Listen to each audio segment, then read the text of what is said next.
ఒక మంచి కథ విందాం. రామకృష్ణుడి భార్య అయిన శారద చాలా అన్యోన్యంగా ఉంటూ ఉంటారు. వారికి సంవత్సరం తిరిగేలోగా ఒక బాబు పుడతాడు. వాడికి తెనాలి రామకృష్ణుడు మాధవుడు అని పేరు పెట్టుకుంటాడు. చూస్తుండగానే కాలం గడిచిపోతుంది. రామకృష్ణుడి కొడుకు 6 ఏళ్ల వాడైపోతాడు. కానీ రామకృష్ణుడికి ఒక స్థిరమైన సంపాదనా మార్గం ఏమీ ఉండదు.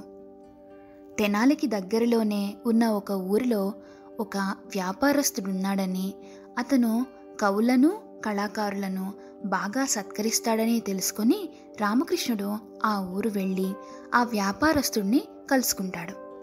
రామకృష్ణుడిని ఆ వ్యాపారస్తుడు చాలా సాదరంగా ఆహ్వానించి, కవులన్నా వారి కవిత్వమన్నా కళాకారులన్నా నాకు చాలా ఇష్టం.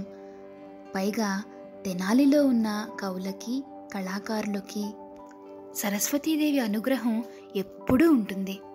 అందుకనే తెనాలి కవులకి కళాకారులకి కవితా గోష్ఠులకి ఎంతో ప్రసిద్ధమైనది. అయ్యా కవిగారు, మీరు నా మనస్సుని హత్తుకునేటట్టు ఒక కవిత్వం చెబితే నేను చేయగలిగిన సహాయం చేసి మిమ్మల్ని సత్కరించుకుంటాను అని చెప్తాడు. రామకృష్ణుడు ఆ మాటలకి చాలా సంతోషించి ఒక పద్యం చెప్తాడు. కానీ ఆ పద్యం విలువ తెలియక, ఆ పద్యానికి గల భావాన్ని అర్థం చేసుకునే తెలివితేటలు లేకపోవడం వల్ల ఆ వ్యాపారికి ఆ పద్యం నచ్చదు. ఆ పద్యం విన్న వెంటనే వ్యాపారస్తుడు రామకృష్ణుడితో తన అజ్ఞానాన్ని తనే కప్పిపుచ్చుకుంటూ ఇలా చెప్తాడు. నీకు కవితా రచనలో అంత అనుభవం ఉన్నట్టు లేదు. చూస్తే యువకుడిలా ఉన్నావు. జీవితంలో ఎన్నో అనుభవాలను ఎదుర్కొని తల పండిపోయిన కవులు రాసేదే అసలైన కవిత్వం. నీ పద్యంలో పట్టు లేదు, నీ కవిత్వంలో పసలేదు అని అవహేళన చేసి పంపించేస్తాడు. రామకృష్ణుడు చాలా బాధగా ఇంటి ముఖం పడతాడు. తిరిగి వస్తున్నప్పుడు దారిలో కనిపించిన ఒక చెట్టు కింద కూర్చుంటాడు. రామకృష్ణుడు చాలా బాధగా పరధ్యానంగా ఆ వ్యాపారస్తుడి దగ్గర చదివిన కవితను చేతిలో పట్టుకొని దాన్నే చూస్తూ ఉంటాడు. అంతలో పెద్దగా వీచిన గాలి వల్ల రామకృష్ణుడి చేతిలో ఉన్న పత్రం కాస్త కొంచెం రామకృష్ణుడికి దూరంలో కూర్చున్న సాధువు ఒడిలో పడుతుంది. ఆ సాధువు వెంటనే ఆ తాళపత్రాన్ని చేతిలోకి తీసుకొని రామకృష్ణుడు రచించిన ఆ పద్యాన్ని చదువుతాడు. చదివి రామకృష్ణుడి పాండిత్యాన్ని అర్థం చేసుకుంటాడు. వెంటనే రామకృష్ణుడి దగ్గరికి వెళ్ళి, నీవెవరో నాకు తెలియదు, కానీ నువ్వు రచించిన ఈ పద్యం మాత్రం ఎంతో మధురంగా ఉంది. నీలాంటి కవులకు తగిన గుర్తింపు ఇవ్వగలవారు ఆ శ్రీకృష్ణదేవరాయల వారొక్కరే. నువ్వు వెంటనే బయలుదేరి విజయనగరం వెళ్ళు. నీకు మంచి భవిష్యత్తు ఉంటుంది. ఆ కాళీమాత నిన్ను అనుగ్రహిస్తుంది అని చెప్తాడు. చెప్పి కాళికా మంత్రాన్ని కూడా ఉపదేశిస్తారు.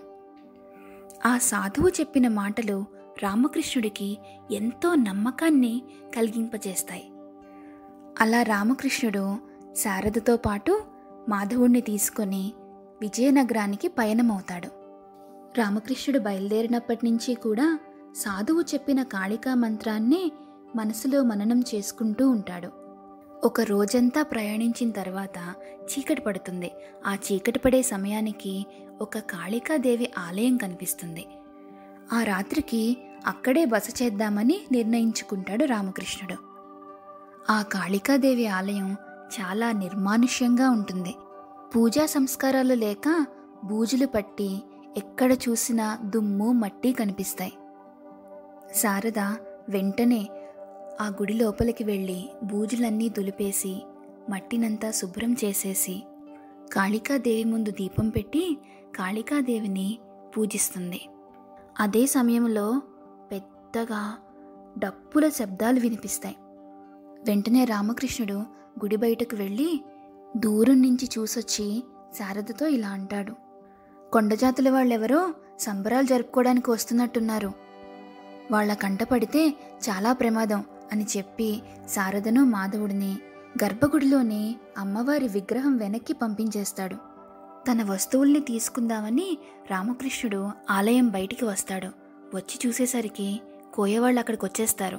ఆ కొండజాతి వాళ్ళు రామకృష్ణుడిని చూడగానే రామకృష్ణుడిని తాళ్లతో కట్టేస్తారు. ఆ కోయవాళ్లల్లో ఉన్న నాయకుడైన కొండదొర, అమ్మా తల్లి, గొర్రెపోతుని తెగేసేసి నీకు మొక్కు తీర్చుకుందామని వచ్చాం, కానీ మాకు మనిషిని కంటపడేశావు. నువ్వు గొప్ప మహత్యం గలదాని తల్లే, ఈ మనిషిని నరబలిచ్చి నీ మొక్కు తీర్చేసుకుంటాం అంటాడు. ఆ కోయవాళ్ల ఆనందానికి అవధులు లేకుండా పోతాయి.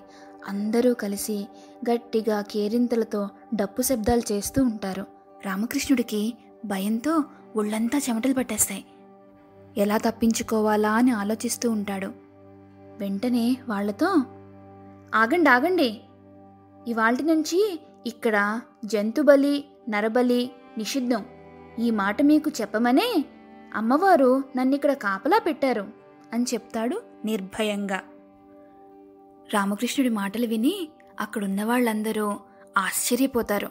అందులో ఒక అతను, చెప్పాల్సింది నువ్వు కాదహే, ఆ అమ్మోరు తల్లి చెప్పాలి, చెప్పించు, అమ్మోరు తల్లి చేత చెప్పించు, లేదా నిన్ను ఎక్కడే ఇప్పుడే బలేసేస్తాం అంటాడు. మిగిలిన వాళ్ళంతా అవును అవును అని ఇతన్ని ఇంకా రెచ్చగొడతారు. రామకృష్ణుడు అస్సలు భయపడకుండా గొంతు పెద్దదిగా చేసి, అమ్మా విన్నావా, వినిపించిందా వీళ్ళ మాట? నువ్వే చెప్పాలంట, స్వయంగా నీ నోటితోనే చెప్పాలంట, చెప్తావా, ఏం చెప్తావా అని అంటాడు. వెంటనే అమ్మవారి విగ్రహం వెనకాలనున్న శారద అర్థం చేసుకుంటుంది. అవునరా, వాణ్ణి నేనే పంపించా, ఇక నుంచి నరబలులు జంతుబలులు మానేసి బుద్ధిగా బతకండి, కాదంటారో ఒక్కొక్కల్ని నమిలి మింగేస్తా అని గట్టిగా హూంకరిస్తుంది. వెంటనే వీళ్ళందరూ భయపడిపోతారు. దండాలు తల్లే దండాలు, బుద్ధొచ్చింది బుద్ధొచ్చింది, ఇక నుంచి పళ్ళు పాలు నైవేద్యం పెట్టి మొక్కుబడులు తీర్చుకుంటాం, ఈ పాలికి మమ్మల్ని మన్నించు తల్లి అంటూ వాళ్ళందరూ భయపడిపోతూ సాగిలపడి దండాలు పెట్టుకొని గుడి లోపలికి వెళ్లేందుకు ధైర్యం చేయలేక వారు తెచ్చిన పళ్ళు పాలు అక్కడే వదిలేసి, స్వామి మా తరపున మీరే అమ్మోరికి నైవేద్యం పెట్టాలా అని వదిలేసి దండాలు పెట్టుకుంటూ వెళ్ళిపోతారు. రామకృష్ణుడు అవన్నీ ఆలయం లోపలికి తీసుకువెళ్ళి అమ్మవారికి నైవేద్యంగా పెడతాడు. శారద కూడా బయటకు వచ్చి రామకృష్ణతో, మీది భలే తెలివండి, మీ ఉపాయంతో ఎంత పెద్ద అపాయాన్ని తప్పించారు, జంతుహింస చెయ్యకుండా కొండవాళ్ల మనసును కూడా ఎంత చక్కగా మార్చేశారండి అంటుంది. కథ సమాప్తం. ఇంకొక మంచి కథతో మళ్ళీ కలుసుకుందాం. అంతవరకు సెలవు.